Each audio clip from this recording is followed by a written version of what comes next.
Shalom, selamat pagi, selamat datang kembali di acara Gereja Masih Advent hari ke-7 Yosodipuro.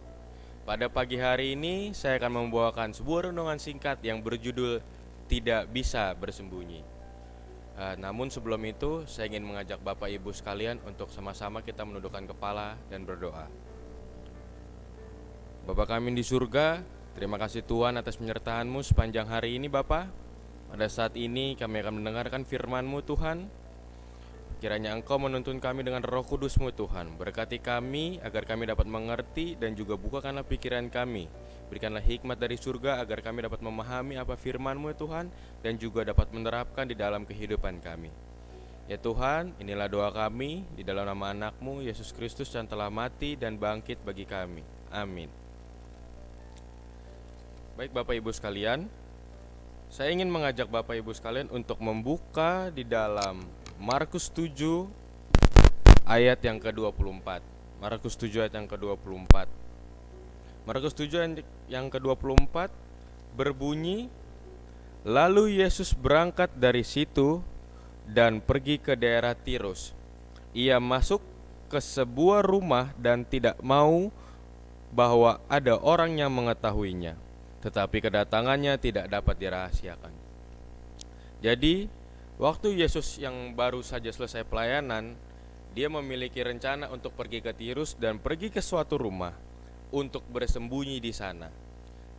Saya tidak tahu mengapa Yesus bersembunyi, namun di Alkitab mengatakan bahwa kedatangan Yesus tidak dapat dirahasiakan. Kita sering mendengar bahwa sebagai umat Kristen, saat kedatangan Yesus kedua kalinya, tidak ada yang tahu kapan Yesus akan datang. Akan tetapi hal ini berbeda rupanya bahwa di saat Yesus bersembunyi, ada seseorang yang dapat mengetahui Yesus. Siapakah orang ini? Malah seorang ibu yang anaknya perempuan kerasukan roh jahat segera mendengar tentang dia, lalu datang dan tersungkur di depan kakinya. Perempuan itu seorang Yunani, bangsa Sirofenisia. Ia memohon kepada Yesus untuk mengusir setan itu dari anaknya. Jadi rupanya orang yang menemukan Yesus adalah seorang wanita yang bukan berasal dari keturunan orang Yahudi. Bangsa Yunani pada zaman itu adalah bangsa yang belum mengenal bagaimana Tuhan.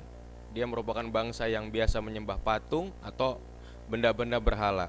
Akan tetapi seorang yang berasal dari Yunani ini, seorang ibu, berhasil menemukan Yesus.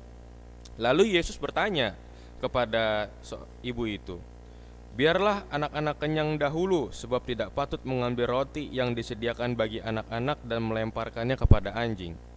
Lalu perempuan itu menjawab, "Benar Tuhan." Bagaimana mungkin seorang yang tidak mengenal Tuhan dapat mengatakan bahwa Yesus adalah Tuhan?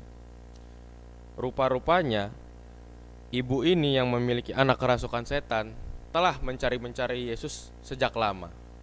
Dia telah mencari informasi di mana Yesus berada agar dia dapat menemukan orang yang dapat menyembuhkan anaknya. Sebab mungkin pada saat itu tidak ada orang yang dapat menyembuhkan anaknya yang kerasukan setan ini. Dengan iman, ibu ini menjawab bahwa benar Tuhan, tetapi anjing yang dibawa meja juga makan remah-remah yang dijatuhkan anak-anaknya. Luar biasa, iman dari ibu ini dapat menjawab dan juga Yesus memberikan jawaban. Karena kata-katamu itu, "Pergilah sekarang sebab setan itu sudah keluar." Ada sebuah tanya jawab di sini. Bagaimana Yesus mengetes bahwa seberapa besarkah iman daripada orang yang bukan dari bangsa Yahudi ini, orang yang belum mengenal bagaimana Tuhan tersebut. Dan Tuhan berhasil mendapatkan jawaban bahwa ibu ini benar-benar percaya.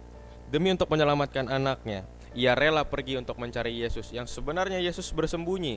Tetapi dengan iman, ibu ini berhasil dapat menemukan Yesus. Lalu perempuan itu pulang ke rumahnya, didapatinya anak itu sembuh dan sekarang sedang tidur di tempat tidur, sedangkan setan itu sudah keluar. Luar biasa. Jadi Bapak Ibu sekalian, pelajaran yang kita dapati pada pagi hari ini adalah bahwa terkadang ketika kita berdoa, ketika kita menyebutkan doa kita kepada Tuhan, setiap hari kita berdoa, seakan-akan Tuhan tidak mau mendengar doa kita, seakan-akan Tuhan bersembunyi di hadapan kita. Akan tetapi Bapak Ibu sekalian, pada pagi hari ini firman Tuhan sekali lagi menguatkan, di saat kita sungguh-sungguh mencari Tuhan, di saat kita sungguh-sungguh mencari jawaban, Tuhan akan menampakkan dirinya. Dia tidak bersembunyi, namun terkadang Tuhan ingin mengetes kita seberapa besar iman kita percaya kepadanya. Oleh karena itu Bapak Ibu sekalian, sampai kapanpun Tuhan tidak tahan untuk menunjukkan dirinya kepada setiap orang yang sungguh-sungguh dengan hati mencari dirinya. Kiranya firman Tuhan pada pagi ini dapat meneguhkan hidup kita, agar kita dapat sungguh-sungguh mencari Tuhan dan kita dapat mendengarkan jawaban dari Tuhan. Apapun masalah kita, percaya Tuhan pasti akan menunjukkan jawaban kepada kita. Terima kasih, Tuhan Yesus memberkati.